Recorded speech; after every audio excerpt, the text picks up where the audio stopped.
Oui, bonjour Christophe. Bonjour Yves. Christophe, la fin de l'année approche. Est-ce que vous pourriez nous indiquer quels ont été les faits marquants, les principales actualités ou les principaux résultats du groupe Swiss Life en France depuis le début de l'année? Alors, nous avons une activité encore très très soutenue chez Swiss Life depuis le début de l'année, comparativement à l'année dernière, puisque sur les trois métiers de l'assurance, nous avons une croissance de 2%, tirée essentiellement. Alors, nous faisons les trois métiers chez Swiss Life, l'assurance vie, la santé et le dommage, peut-être un quatrième d'ailleurs, la prévoyance, qui a une part de plus en plus prépondérante dans notre collecte. Et c'est tiré essentiellement par l'assurance vie. Par les réseaux intermédiaires, notamment les CGP, les professionnels du patrimoine, les courtiers expert vie et les banques privées. Donc une activité toujours soutenue et qui, je pense, à la fin de l'année, va démontrer que toute notre stratégie, qui a été initiée depuis de nombreuses années maintenant, essentiellement sur les réseaux dits ouverts, donc les réseaux que je viens de mentionner, porte ses fruits. Merci Christophe. Alors, quels sont plus précisément vos résultats avec les professionnels du patrimoine? Alors là aussi, c'est très soutenu. Là, je me place à fin octobre.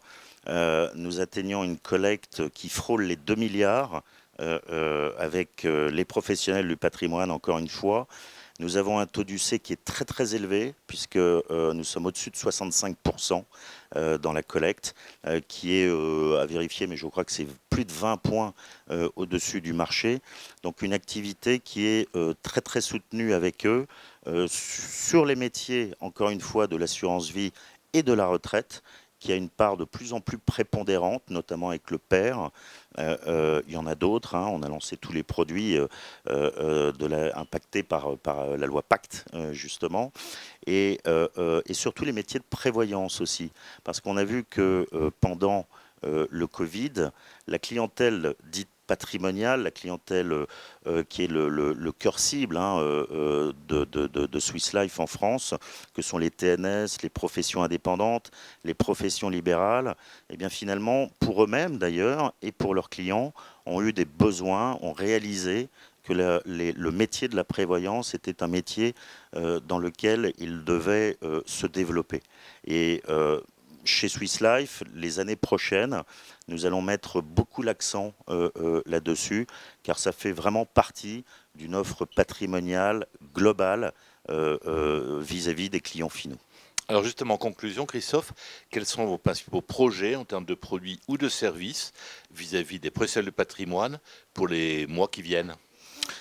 Alors pour les mois et les années à venir, j'ai eu l'occasion, et je remercie encore Patrimoine 24 de nous recevoir, j'ai eu l'occasion de parler d'un grand projet qui a été initié il y a à peu près 2 ans chez Swiss Life, qui s'appelle Ambition Vie. Et ça a été lancé pourquoi parce que, bon, je vous ai parlé de ces excellents résultats, mais nous devons encore nous améliorer pour répondre aux besoins et aux exigences de nos CGP. Et donc, résultat, nous avons, avec l'ensemble des départements de Swiss Life, ça va de la communication au marketing, en passant par l'informatique, en passant par les ressources humaines, la distribution, initier un grand plan de transformation de l'entreprise sur les produits et les services à améliorer. Et je vais insister sur un seul, c'est la transformation digitale du groupe, qui est très importante pour les années à venir. D'une compagnie à une autre, ça n'est pas véritablement par les produits qu'on va se différencier, mais c'est par les outils et les services que l'on va donner demain au CGP. Et la transformation digitale, chez nous, elle passe par le développement des API. Ça, c'est très très très important. C'est un axe majeur de notre développement informatiquement parlant, mais surtout encore une fois au niveau des services que l'on va rendre au CGP. On a développé déjà des API, notamment sur la souscription, sur les versements, sur les arbitrages. Nous allons continuer les années prochaines sur les rachats, par exemple, sur l'ensemble des opérations à effectuer sur les contrats de capitalisation.